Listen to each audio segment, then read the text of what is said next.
You're on camera, huh? Yes, I am. I didn't expect to be, but I'm glad I look so gorgeous. You do? Mm-hmm. So, tell us about the cancer you had, when it came, Mm-hmm. and what you did. Well, it was about 1989 when I got into my diabetes. So I was in Hamilton, went to my brother's doctor, and he right away sent me to the hospital of a source. I'd never showed this to anybody. I knew I had it, about 2 or 3 years before. But anyway, after they got through with the diabetes bit, the doctor calls me in and he says, take your clothes off. And I said, what for? Diabetes. He said, well, maybe it's something else. Of course, he sees the breast.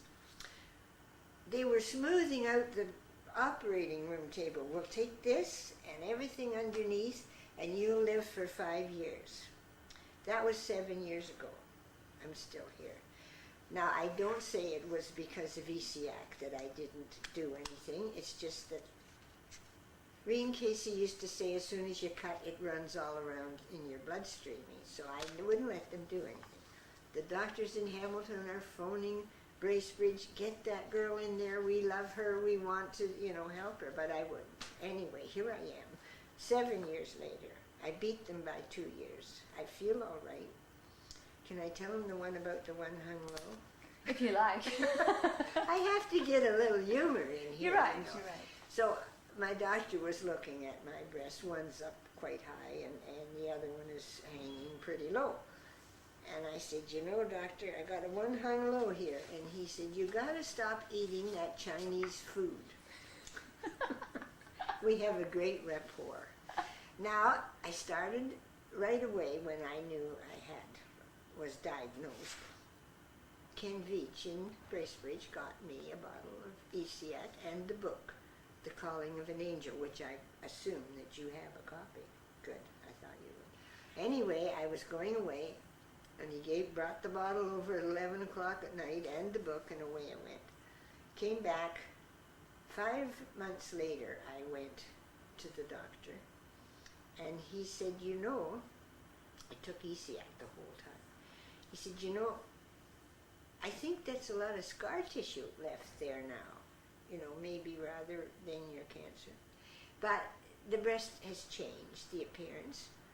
It doesn't bother me. Once in a while a twinge, but I understand you could eat a certain thing and you would get a twinge in your breast, so that means nothing to me. I keep a little round bandage on it, and a little Ozanol just to keep it soft, and other than that, I take my Essiac still. I take 2 ounces every day, because I was kind of neglecting it when I was in the retirement home, it was, and my immune system had gone all to pot, from being stressed out and not eating all that cabbage and cauliflower and Swiss chard growing out there in my little garden. All those vegetables that the Cancer Society now recommends for everything, mostly your immune system. And after all, that's what Essiac is your immune system as far as I'm concerned. Now, I have to admit, in 1992, I got a thing growing on my shoulder, and it got bigger and bigger, so Dr. Fife removed it. I kept taking the Essiac the whole time, and I had no repercussions. You can barely see the scar. And the thing that I had was called it's on my adenocarcinoma? Hmm? Was it adenocarcinoma? Yes. Yeah. Yeah, that's what it was. Mm-hmm. Now, other than that, I'm still here. Now I've moved out of the retirement villa, and I have an apartment, and now I cook all sorts of good stuff.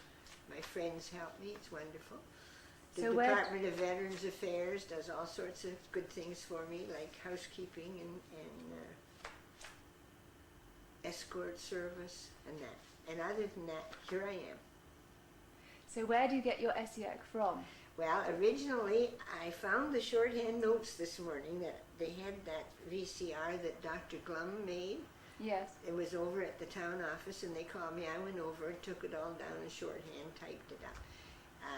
gave it to Kay Beers, actually. And then I took her down to Barrie or somewhere and bought a whole computer setup for her. And she's only about 84. But smart. Oh, is she ever smart. Anyway, she made it for me. And then I started to make it myself. Although my friends came and did it for me, I never seemed to end up doing anything. But Eva Meekins makes mine. Got enough in the fridge to do me for quite a while. It doesn't taste, it tastes fine. I don't find it objectionable. I just put 2 ounces. Actually, we make it double strength now, so we don't have so many bottles. So I put 1 ounce of double, and then I put about, maybe 1.5 ounces of water, and I drink it. If I were a drinker, I could call it a Bloody Mary.